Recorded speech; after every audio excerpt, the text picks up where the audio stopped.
Heroes are people the common masses look up to, as they are the pinnacle of human dreams. It does not matter whether history considers them to be good or evil, as these are the traits that make them human. This video series' purpose is to look into the way the Fate franchise handles these legends based on their profile in Fate, Grand Order and other Typemoon resources. This episode, the Gorgon sisters Medusa, Spheno and Euryale, and several classes. The Gorgon sisters were born to the deities Phorcys and Keto, who were children of Gaia, the primal earth deity in Greek mythology. The sisters thus sport a mixture of human and beast features. This is of utter importance, as Medusa was described by Ovid to have been originally a beautiful woman, and the only one of the Gorgons to have a human form to begin with, and therefore the only one who was mortal. Because of that, she seemed to have lived a privileged life of high status and education until Poseidon, the primal sea god in Greek mythology, saw her and, smitten by her beauty, raped her in a temple of Athena. Athena was so angry about her being so unwilling that she cursed Medusa for her struggle against the assault. From that point onward, Medusa's hair was turned into snakes and her body into an abomination. Additionally, anyone who witnessed her gaze would turn to stone. Medusa's denial to give in to the rape, which might have prevented the curse, made her a popular feminist icon, adding to the fame of her story. Still, it is also implied that Athena and Poseidon's wife, Amphitrite, were jealous of Medusa's beauty and merely searched for a pretext to curse her. Exiled onto an island with her sisters, the young Gorgon turned many men into stone who would come to kill her. The one who finally succeeded in that task was Perseus, who was loved and aided by the gods, especially by Athena.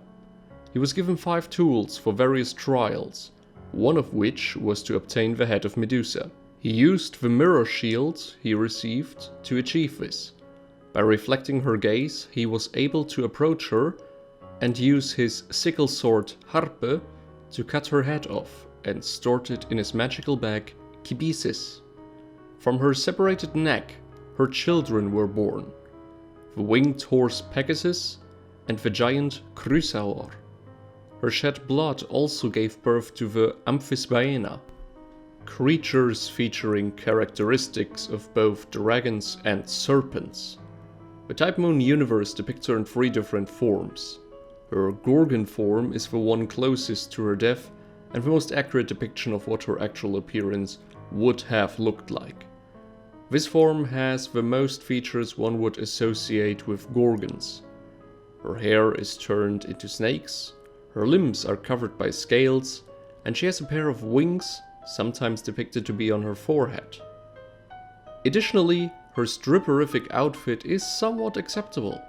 In this form, she could as well be naked as clothes become unnecessary, though some images depict her in a simple dress, which she also wears in her final Ascension artwork. She comes in the class of Avenger, the most reasonable class for her, since this is a point in her life where she hated mankind and was extremely bloodthirsty. All of her skills also fit her quite well, like her monstrous strength A+. However, one can argue that demonic mutation could be on a higher rank since it combines her godly heritage with a curse by the gods. Her passive skills include, next to the obligatory class skill Avenger, Oblivion Correction C, a skill to seemingly prevent her being forgotten by history. After all, her tale is quite well remembered even today.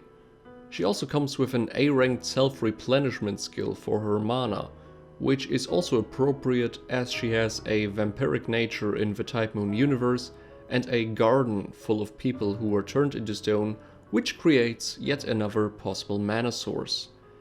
It takes an even more macabre turn with her null phantasm, which is Pandemonium Cetus.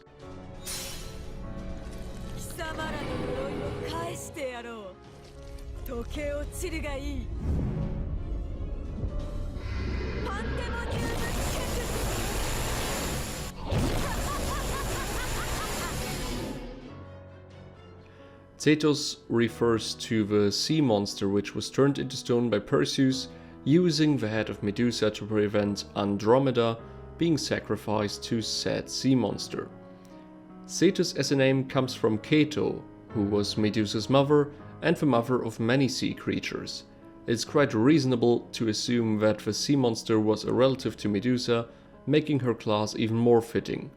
The name Pandemonium refers to mutual demonization, which is a clear given for both sides in this conflict between Gorgons and Olympians.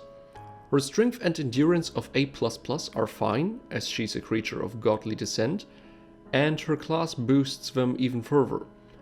An agility of B seems a bit too high, but can be attributed to her being part snake.